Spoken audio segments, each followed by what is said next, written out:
Polo Polo nos dijo que la cifra de los 6.402 estaba mal, argumentando que son muchos y que prácticamente es la cantidad de un pueblo entero. Nos dijo que así sea, una sola vida importa y que justo por esa razón, ¿para qué instalar una cifra falsa? Pero Polo Polo, si justamente una sola vida importa, ¿por qué no contar a cada una de las víctimas? Porque si solo contáramos a 6.401, no le estaríamos dando importancia a esa sola víctima que no se contó. Por eso veamos otras cifras. Tenía un niño de tan solo 8 meses que hoy en día no le conoce el rostro a su padre. Mi abuela fue la madre y padre para él. Mis 5 hermanos, cada quien cogió su vida por la muerte de mi padre, que me hace mucha falta, que me quiso usted la oportunidad de tenerlo a él y a mi hermano.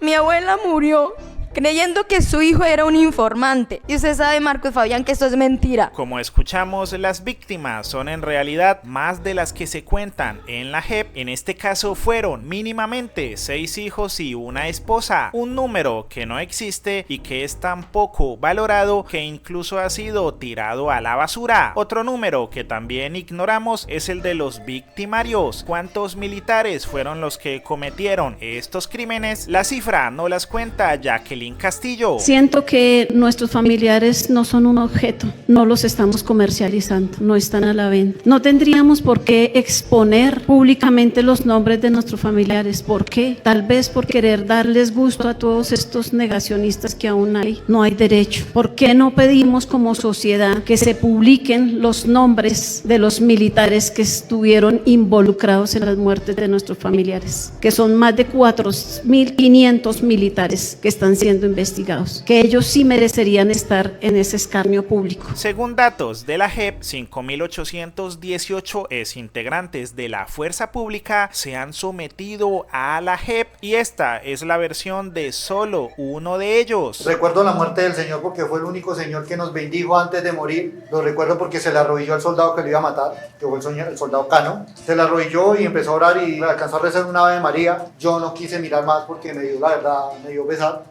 Preferí retirarme. Álvaro Reyó y lo dijo, los bendigo a pesar de lo que van a hacer. Y él hizo. Otra cifra que queremos calcular es más o menos cuántas víctimas hay por militar. Según este comunicado de la JEP, solo 4 generales y 35 oficiales y suboficiales cometieron unos 442 falsos positivos. Contando solo a los oficiales y suboficiales, cada uno tendría encima unas 12 víctimas. Una sentencia en el subcaso de la Costa Caribe sancionó a 12 comparecientes por su máxima responsabilidad en 135 asesinatos y desapariciones, lo que nos lleva a otro promedio de 11 crímenes por compareciente, pero la cifra puede ser incluso más elevada, tal como lo mencionó el teniente coronel Germán Alberto León, quien aceptó la responsabilidad de por lo menos 30 crímenes. Quiero recordar cada uno de los hechos que ocurrieron bajo mi mando y de los cuales acepto mi responsabilidad. 2 cuerpos no identificados: Siervo Fernández Cuervo, Bautista Leguizamón Riaño, Juan Carlos García,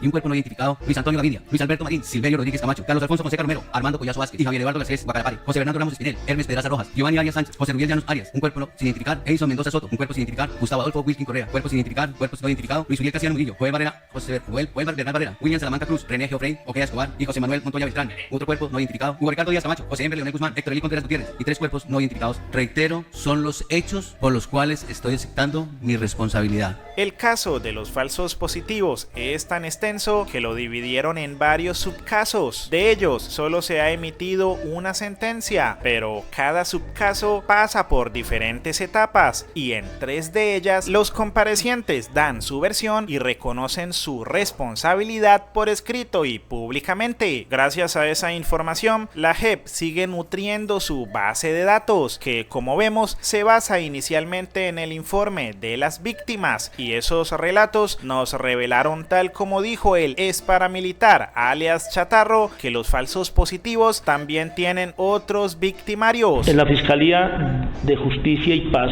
Fiscalía 21, doctora Elba Beatriz, debe reposar no más de unos 200 o 180 casos de falsos positivos y vínculos con militares.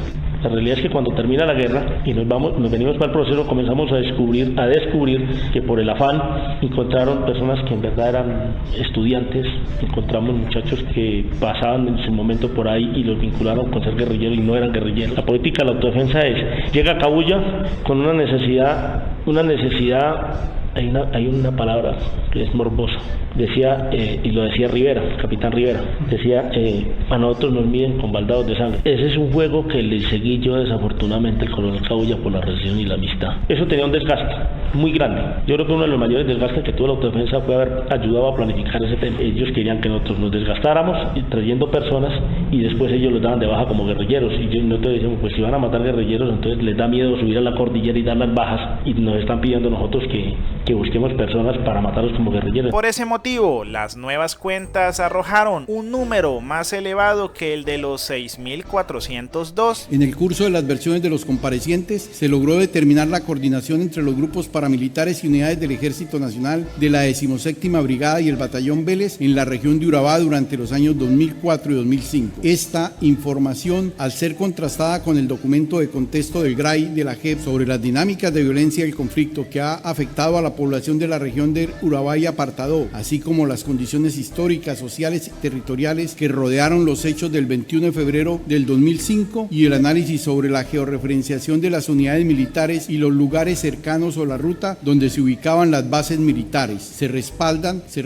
esto para explicar una política de facto de colaboración en esta región con el actor armado paramilitar. El informe también destacó las estadísticas de homicidios y desapariciones forzadas presuntamente atribuibles a la fuerza pública entre los años 1990 a 2016 a nivel nacional, clasificados como muertes ilegítimas presentadas como bajas en combate, que corresponde a 7.837 víctimas, cifra que es dinámica conforme avanzan los casos que se abordaron en el macrocaso 3 de asesinatos de desapariciones forzadas presentadas falsamente como bajas en combate por agentes del Estado. En lo concerniente al departamento de Antioquia, para el periodo comprendido entre 1990 a 2016, las cifras de muertes ilegítimas presentadas como bajas en combate corresponden por el momento a 1932. Las fuentes de las cuales se obtuvo estas y otras cifras, como la identificación de las víctimas, proviene de los informes de víctimas presentados a la JEP desde el año 2018, del macrocaso 03 de la JEP, de los informes de la Fiscalía General de la Nación, de sus bases SPOA y SIJUF, de la Procuraduría General de la Nación y del Centro Nacional de Memoria Histórica. Por ello, Gustavo Petro escribió: se eleva a 7.837 la cifra de jóvenes asesinados por la fuerza pública dirigida por el expresidente Uribe y que eran presentados como guerrilleros dados de baja. Este es el peor crimen contra la humanidad cometidos en las Américas en este siglo. En el año 2007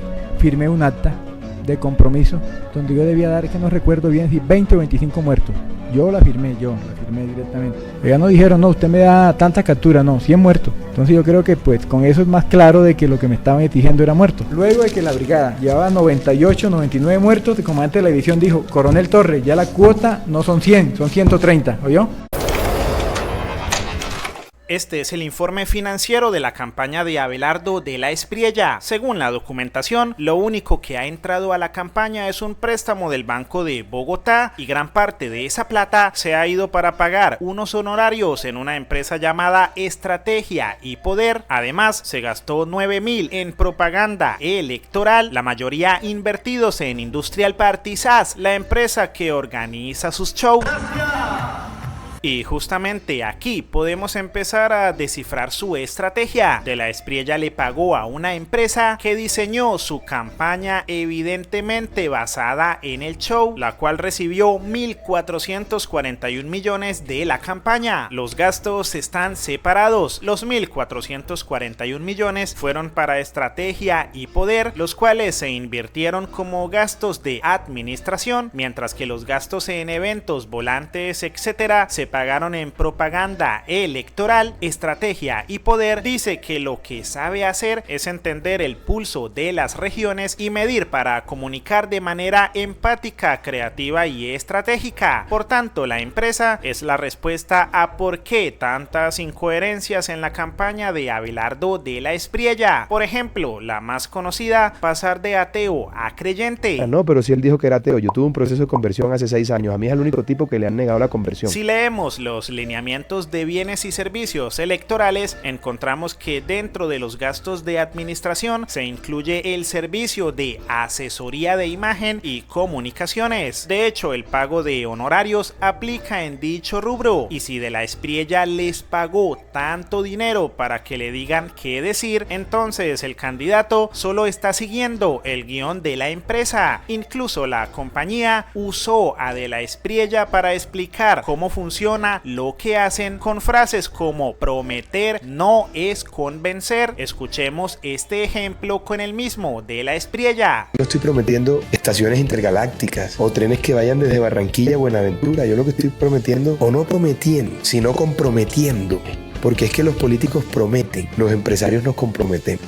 Y tenemos palabras, porque yo no estoy hablando de sentido común, de las grandes mega recontraobras. Lo que pasa es que estamos tan jodidos en Colombia que eso que es esencial resulta extraordinario, y es precisamente lo que quiero resolver, no solamente para el Caribe, sino también para las otras regiones de la patria. Como vimos, de la Espriella no solo habló, sino que aplicó un manual con el que supuestamente entiende a la gente, con lo que al final buscan convertir la comunicación en influencia y por tanto en votos. La persona detrás de la empresa es Carlos Suárez Rojas, a quien escucharemos a continuación. ¿Quiénes de ustedes se acuerdan hace 8 años cuando empezábamos a trabajar con los algoritmos de Facebook?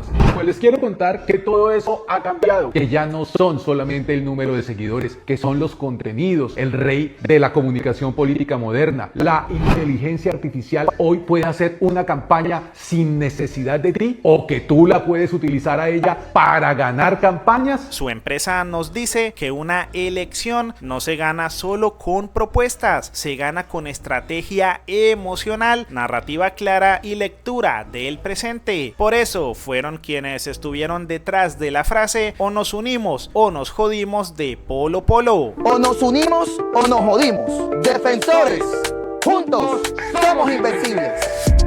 Todo lo que se mostró en el video, como ellos dicen, es el resultado de horas de estrategia para elegir la palabra justa, el símbolo preciso, el encuadre y la emoción correcta. De hecho, fueron también quienes estuvieron detrás del show armado para las supuestas 5 millones de firmas. Última caja, 169. Gracias por estar aquí. ¡Que viva Colombia siempre! ¡Libre y en democracia! También quienes construyeron el evento en el Movistar. Y recuerdan que su director dijo que se podía hacer una campaña con inteligencia artificial. La inteligencia artificial hoy puede hacer una campaña sin necesidad de ti, o que tú la puedes utilizar a ella para ganar campañas. Pues aquí el resultado.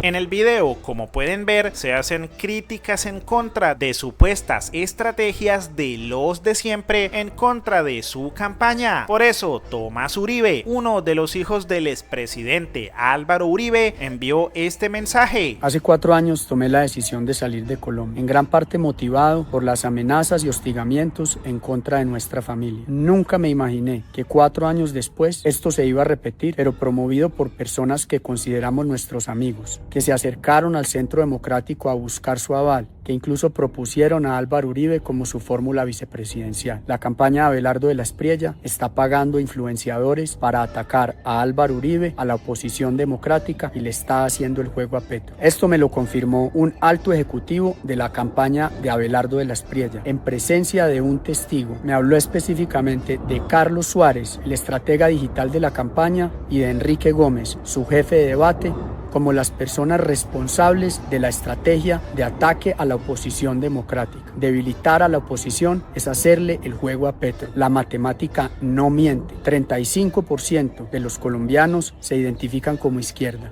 25% nos identificamos como derecha, el otro 40% se identifican como independientes. Sin una oposición fuerte que reúna a la derecha y a los independientes, no es posible derrotar a Petro y a su heredero. Paloma Valencia se la ha jugado a fondo para unir a la oposición. La incoherencia de Abelardo es absurda. Publica un video contra los mismos de siempre, donde el protagonista es Álvaro Uribe, mientras en tarima, justamente para coger los votos de Uribe, dice que los mismos de siempre son todos menos Uribe. Porque yo soy uribista hasta la médula y el alma. Más uribistas que muchos que hoy se dicen uribistas. Vengo a enfrentar los de siempre, a esos que desdeñaban de Uribe y lo atacaban y que hoy se quieren arropar en su legado. Sin embargo, Suárez le respondió así a Tomás: pequeño Tomás, se nota que el complejo de hijo grande pesa sobre tus hombros, siempre detrás a la sombra de tu viejo y pelechando del poder, terminaste igual de delfín que los santos. Ahora quieren coronar a una nueva señalada, como si el uribismo fuese un trono que se hereda y la presidencia un cargo que se rota entre familias. Pero mira, Tommy, todo reinado llega a su fin. En democracia el liderazgo no se hereda, se gana en la calle, con el pueblo y en las urnas. La gente ya está cansada de que los mismos apellidos decidan quién es leal y quién no. Abelardo está sumando porque se lo ganó. Tú sigues hablando como si mandaras, escudado en el apellido de tu papá. Bienvenido al 2026, Tomás. Aquí el pueblo decide, no la dinastía. Ah, otra cosa, deja el chisme. Eso de me contaron, me dijeron, no te luce, y deja a Enrique quieto, que lo único que hizo fue demostrarte que tus cifras no sirven para nada. No vote su voto, te lo inventaste con esas cifras. Júpiter también pasó por tus manos, ya estás adulto para esos jueguitos. Ante esas palabras, Jerónimo, el otro hijo de Uribe, respondió: Carlos, te respondo en este video y te dejo una pregunta al final. Acá te recuerdo el desayuno con De la Espriella el pasado octubre. En ese momento no hablabas de dinastías y de pelechar del poder. Carlos, voy a responder tus acusaciones. Hablas de una dinastía y le endilgas a Tomás pelechar del poder.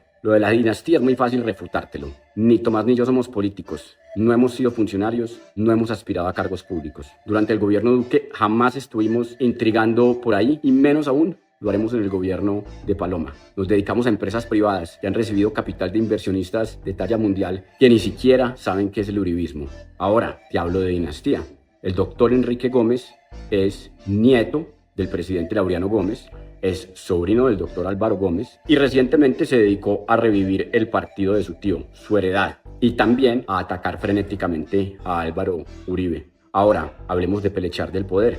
¿A cuál poder te refieres? ¿Al que tuvimos cuando la DIAN de Santos nos mandó a la DIAN 30 veces en un año? ¿O al que tuvimos cuando Montealegre detuvo a mi tío durante la campaña del plebiscito y amenazaba con meternos presos a nosotros dos? ¿O de pronto, si entiendo privilegio como sinónimo de poder, te refieres al privilegio de llevar 4 años siendo señalados por el presidente Petro de todo? ¿O el privilegio que tuvieron mis hijos el pasado julio cuando fueron a visitar a su abuelo para verlo 10 horas frente a una pantalla recibiendo su injusta condena? Ahí sí, con verdadero estoicismo y ardentía. En las campañas hay ataques y es incuestionable que personas que siguen a Paloma han criticado fuertemente a Abelardo. Lo natural es que se diera lo contrario, pero lo que hemos visto son ataques encarnizados en contra de Álvaro Uribe. Algunos, por ejemplo, acusándolo de haber vendido el triunfo del no. Influenciadores como Daniel Arango, que vivían cómodamente en Estados Unidos, esperaban que Álvaro Uribe llamara a una insurrección.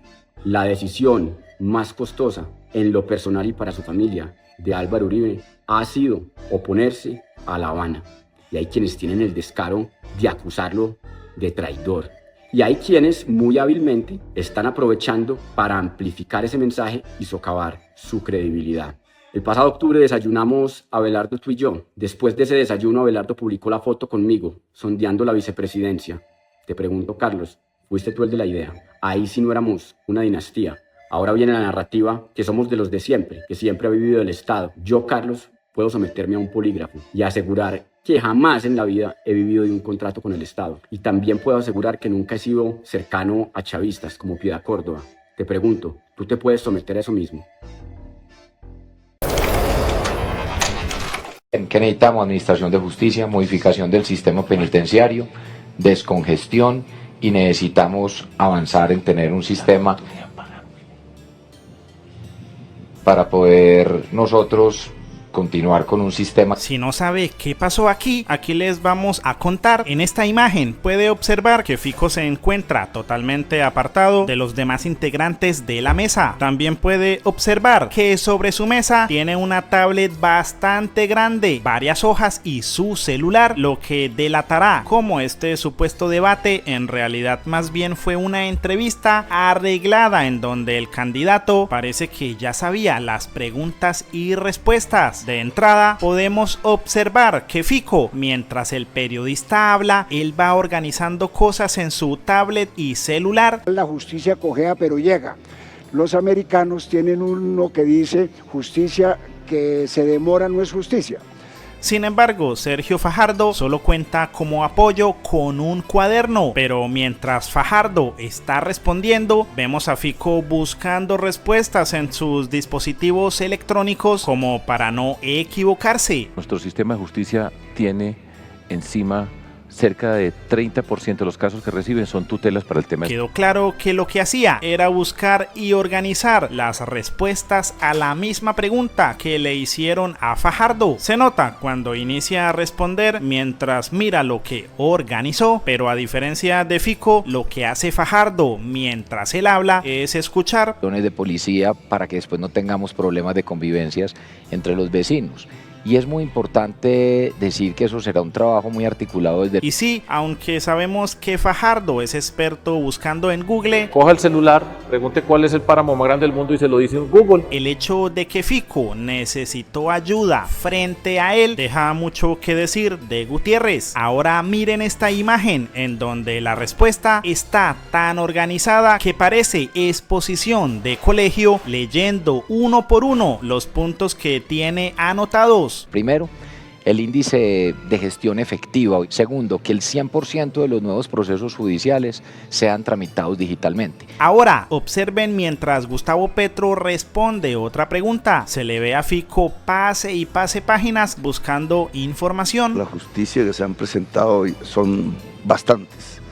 Giran en general alrededor de pelear por los recursos de la justicia. Con presupuesto. Hay una parte de ese presupuesto que se dedica fundamentalmente a lo que se llaman los ejecutivos. Fico parece que ni siquiera pudo memorizar cuáles eran sus propias propuestas en obras de infraestructura, pues tuvo que leer para poder decirlas todas. Doctor Federico. Lo primero, terminar las 4G, comenzar con la primera ola de las 5G que están valoradas en 23 billones y alcantarillado. Vías es un proyecto probado. Infraestructura energética. Tercero, que es importante, todo lo que tiene que ver con infraestructura educativa en las universidades públicas, infraestructura educativa en colegios públicos, avanzar con esto, navegabilidad del río Magdalena, canal del dique, el proyecto de La Mojana valorado en 2.3 billones de pesos, Puerto Antioquia, que es fundamental, el dragado del puerto de Buenaventura 15 metros, empezar la obra que es Mulalolo o Guerrero, que es fundamental, estratégica para el valle y para Colombia, contratada, no se ha podido ejecutar, avanzar en proyectos como el del tren de cercanía en el Valle Cali, Palmira, Jamundí, el metro de Bogotá, pero además prolongaremos la primera línea del metro con 2 nuevos tramos y por la autopista norte hasta la calle 200, que ya está en estructuración. Y algo muy importante es la conexión Pacífico-Orinoquía, 400.000 novis y mejoramientos de vivienda. Medellín y Antioquia, tren de cercanías, corredor del sistema metro de la 80. Y en 2026 la historia volvió a repetirse con otro personaje que antes de ir a un debate se mostraba como todo un experto. Que salga con papelitos, con ayuda, yo no tengo ningún problema. Sé debatir y también sé pelear, no tengo problema con eso. Y vamos entonces al debate y yo no le pongo condiciones a Cepeda, que la pinte como quiera, que estoy listo. Pero resulta que la cosa no salió tan fácil como pensaba. Vamos a observar a continuación cómo actúa alguien cuando sabe poco de lo que dice, habla más despacio, duda, se toca la cara, mira siempre el cuaderno, se embolata buscando qué decir, gaguea, cambia su forma de hablar y genera pequeñas pausas de silencio. Veamos un ejemplo claro. La alianza con el Estado, el que ha sacado adelante la infraestructura del país. Pero como yo soy práctico y vengo del sector privado, creo que hay que dejar el discurso de lado y hacer lo que hay que hacer. Lo primero, poner al día la red vial. Hay cerca de 18.000 kilómetros de la red primaria, de los cuales 2.000, no, eso hay que hacerlo ya. Aquí hay que resolver y ejecutar, que están trabados, que están ahí durmiendo el sueño de los justos. Calarcá-La Paila, Ibagué, Cajamarca, Villeta, Guaduas, Bogotá, Villavicencio, la autopista del Café, Mulaló, Lobo Guerrero, que es tan importante, Aló Centro y Norte, los puertos y los aeropuertos regionales, que ejecutar y dejar el discurso. Y en el tema férreo está inventado Bogotá, Belencito, la Dorada, Chiriguaná, la Red del Pacífico, Antioquia, Eje Cafetero, Caribe, trenes de cercanía, el metro de Bogotá, el tren del Pacífico Caribe, que ese hay que hacerlo por tramos, y el que no cumpla, pues hacerle caer el peso de la ley. Está el puerto de Santa Marta, el de Urabá, el de Tumaco, perdón, y la infraestructura social, también pensando en colegios. Su intervención fue tan mala que quien se presentaba como el duro de los debates salió convertido en meme, cosa que aprovecharon los demás candidatos. Claudia López escribió: el Terian de papel tiene que leer cada punto y coma para hablar de Colombia. Mientras tanto, aquí sí tenemos el país en la cabeza. Calarcá-La Paila, Ibagué, Cajamarca, Villeta, Guaduas, Florencia, Suaza, Pitalito, Mocoa, Pasto, hasta Cali. Hay que terminar la vía Villavicencio, la vía de transversal Cusiana que conecta al Casanare. Fajardo también lo dejó en ridículo con estas declaraciones. ¿Sabe por qué le digo fantoche al señor de la estrella? Un señor que ha sido candidato varias veces a la presidencia y él me ha atacado. Yo he dicho solamente que tengo un problema de forma con el doctor Fajardo. Y el día que se peine y se ponga cinturón, ya yo no tengo más problema con él. ¿Ven lo que dice? Las cosas que habla, pura M. Esto es lo que dijo. Bueno, mi gente, cuando íbamos saliendo en la sabana, el encuentro de gobernadores, le di la mano y es como si hubiese visto al diablo. No daba para pronunciar palabras. El tipo estaba tembloroso. Le dije: ¿qué tal? ¿Cómo estás? Me encanta saludarte. No fue capaz de decirme nada. Falso, tramposo, inventando mentiras, tratando de lucirse porque no tiene nada para decir realmente. Aquí está el video, el original. Mírenlo.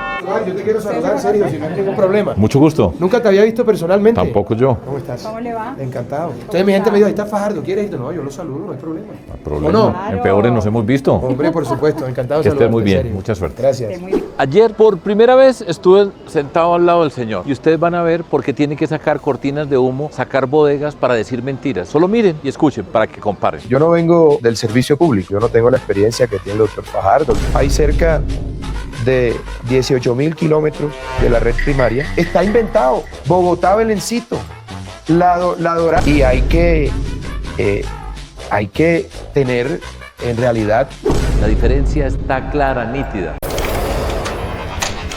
Nada justifica la violencia contra las mujeres. Una campaña de responsabilidad social de Caracol Televisión. Este fragmento fue emitido por Caracol Televisión el 1 de noviembre de 2011, supuestamente haciendo un aporte a la sociedad. Mientras tanto, en sus instalaciones parece ser que este mensaje nunca se aplicó. Como abogado yo recibía mucha información de las niñas extras o de las artistas o sobre todo de las personas pues, que sabían que yo era abogado abogado, me llamaban o me ubicaban para consultarme ciertas cosas. A veces algunas cosas muy indirectas, no tan profundas, pero sí como por encimita, mirando qué les podría decir o en qué puede colaborar.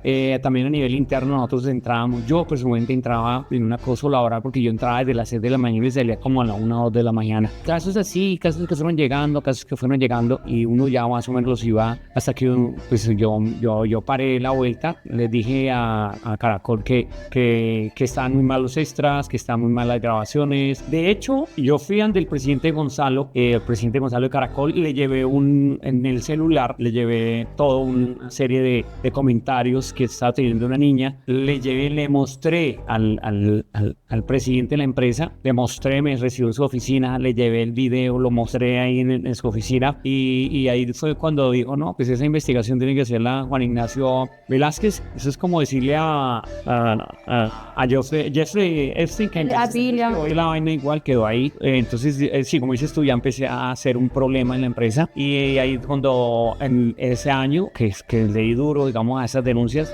en diciembre del año siguiente y en enero ya no me renuevan el contrato. A mí me da muy durísimo eso, me parece traicionero. Entonces el señor Juan Ignacio Velázquez es el que frena todos los procesos, el que frena todas las demandas, el que cierra las puertas para que se investigue, el que no deja hacer nada. Entonces pues solamente toma la vocería y me sacan del programa. Al año siguiente, una de las 2 niñas alcanzan a hablar en medios del TEP. Yo las reúno, les digo, hablen, tienen que hablar. Ya me sacaron a mí, pero ustedes pueden hablar.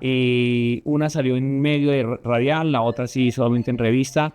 Como 3, lo que hicieron ya, pues obviamente con temor. Como escuchamos, estos mensajes de responsabilidad social parecen mejor una fachada para el televidente, pues sus presidentes y directores hacen todo lo contrario. Y mientras denunciaban acoso en las calles, sus pasillos eran vitrina de múltiples casos. El transporte público ya no es el único espacio donde algunas mujeres se sienten acosadas. En las calles abundan también los depredadores sexuales. En 2023 también publicaron un video desde Noticias Caracol, supuestamente para que las víctimas denunciaran casos de acoso. Y es importante que lo tengamos en cuenta para más adelante, pues aunque en el video nos muestran un paso a paso de qué hacer en un caso de estos, una de las supuestas víctimas nos confiesa que ni siquiera su jefe supo qué hacer. Esas conductas son conocidas como acoso sexual y tienes 2 opciones para denunciar. La primera, si tienes un comité en tu empresa, puedes denunciarlo de manera segura sin que tu trabajo corra peligro. Como segunda opción, puedes acudir a una URI de la Fiscalía. Allí presentas la denuncia y se abre una indagación. El fiscal encargado evaluará los hechos y si es necesario abrirá una investigación formal.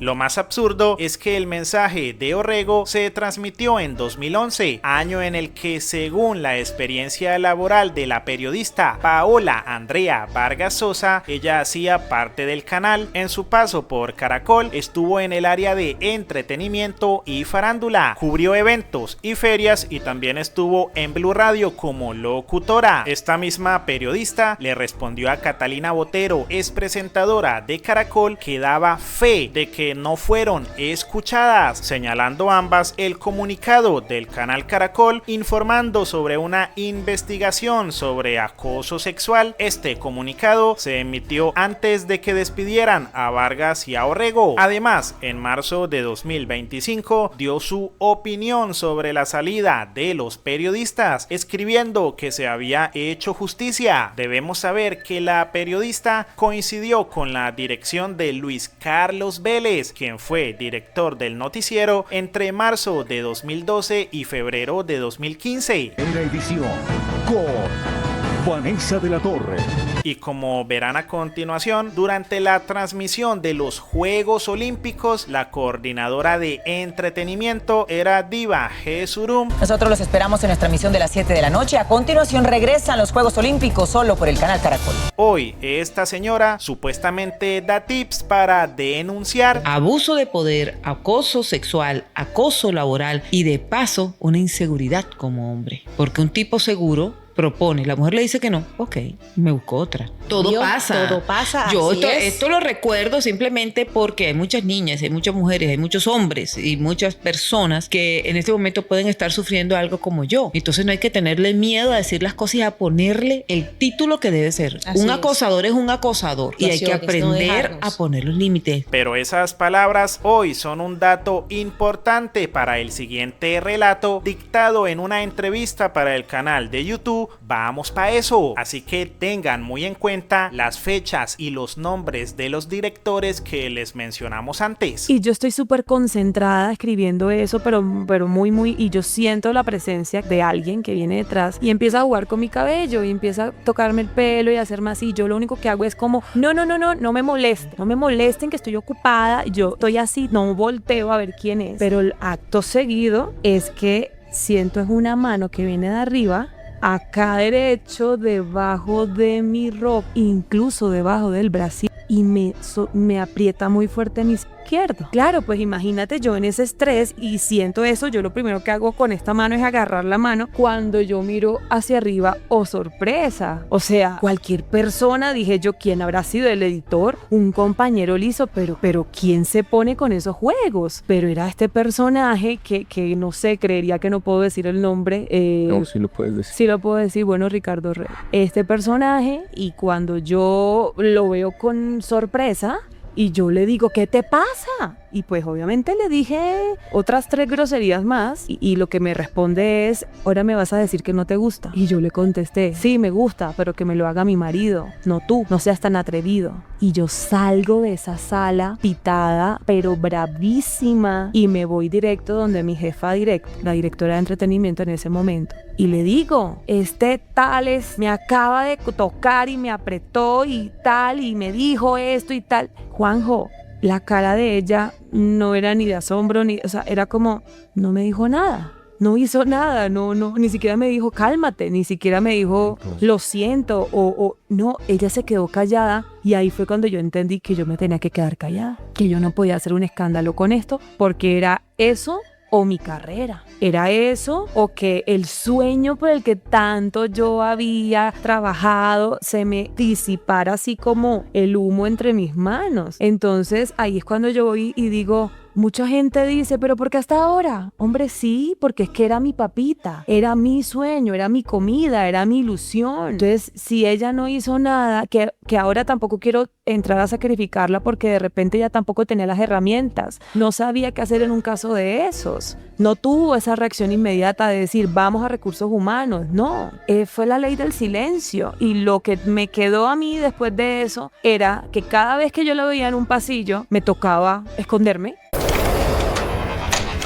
Sarmiento Angulo en la Escuela Colombiana de Ingeniería. Julio Garavito dijo esto. Quiero hacer un llamado especial para que el desarrollo de la literatura colombiana se convierta en una causa de esta escuela. El multimillonario también le hizo a los candidatos presidenciales la misma solicitud. Lo que quiere son marcos regulatorios a medida e incentivos para poder invertir y, como no, completar la doble calzada Bogotá-Villavicencio, una carretera que según el contrato 005 de 2015 de la ANI se le entregó en concesión a Coviandina, una empresa que ya nos está cobrando en 3 peajes y que le pertenece a Corfi Colombiana, una empresa del grupo aval del mismo señor Angulo. La Altillanura comprende los departamentos de Meta y Bichada, zonas que, como puede ver en este mapa, están conectadas por estas vías, las cuales se conectan con Bogotá por las carreteras de Sarmiento Angulo, y por ende hay que pagar sus peajes, y entre más tráfico, más utilidades para el banquero. Pero el interés no es solo por eso. Según el libro Así se roban la tierra en Colombia, hay una disputa por la Altillanura, y recuerdan las palabras de Sarmiento Angulo, para que el Estado entregue incentivos, pues según el libro, esos incentivos favorecieron a empresarios agroindustriales que de manera irregular compraron son tierras en la altillanura. La Ley 160 de 1994 tiene dentro de sus objetivos que las tierras baldías deben ser ocupadas dando preferencia en su adjudicación a los campesinos de escasos recursos. Esa misma ley dice que los baldíos pueden ser entregados pero a unidades agrícolas familiares. En palabras sencillas, una empresa pequeña y familiar, pero años después el presidente de Sarmiento Angulo, Juan Manuel Santos, en su Plan Nacional de Desarrollo decretó que la Ley 160 de 1994 tenía que ser modificada. Originalmente, la ley dice que no se podrán efectuar titulaciones de terrenos baldíos en favor de personas naturales o jurídicas que sean propietarias o poseedoras de otros predios rurales en el territorio nacional, cosa que obviamente no le convenía a Sarmiento Angulo, por lo que Juan Manuel Santos se inventó algo llamado proyectos especiales agropecuarios o forestales, que en resumen dice que se podrán autorizar contratos o acuerdos para que una persona o empresa adquiera tierras que fueran baldíos o entregadas con subsidio, incluso si con eso se supera el tamaño permitido de una unidad agrícola familiar. Como resultado, Sarmiento Angulo se quedó con más de 28.900 hectáreas. Y recuerdan que al inicio dijo que necesitaba incentivos, pues su millonario bolsillo recibió justamente incentivos del gobierno como créditos subsidiados por el Estado. El banquero dijo que no ha encontrado resonancia para desarrollar la altillanura, pues la práctica política busca beneficiar al gobierno de turno, pero visto de otra forma, resulta que el gobierno de turno no le está entregando las tierras a él, sino a los campesinos. Por eso es que estos poderosos necesitan presidente y congresistas para quedarse con la tierra de los pobres, y es la razón por la que en el libro se le pregunta a este banquero cómo hizo para pasarse por campesino pobre, misma pregunta que le hizo Miguelito Show a Paloma Valencia.